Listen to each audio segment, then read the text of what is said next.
வாழ்க வளமுடன். இன்னைக்கு நம்ம எல்லாருக்கும் தெரிஞ்ச ஒரு திருக்குறள் சொல்லி பார்க்கலாம்.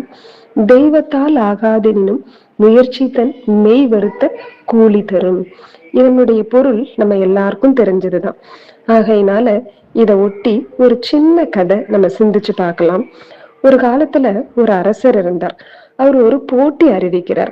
என்ன போட்டின்னா, ஒரு பெரிய கதவு, அதை திறக்கிறவங்களுக்கு 1000 பொற்காசுகள் அப்படின்னு சொல்றாரு.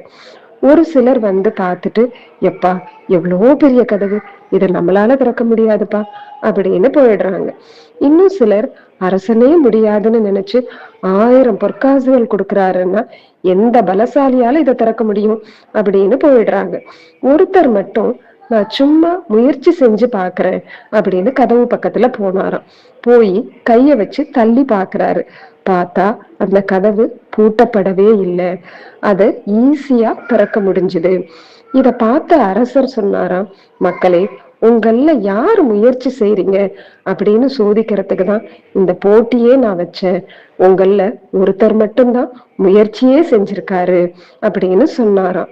இந்த உலகத்துல ஆடு மேய்ச்சிக்கிட்டு இருந்தவங்க, செருப்பு தச்சுக்கிட்டு இருந்தவங்க கூட உலக சரித்திரத்துல ஜனாதிபதியாவும் உயர்ந்த அரசியல் பதவிகள்லையும் அமர்ந்திருக்காங்க.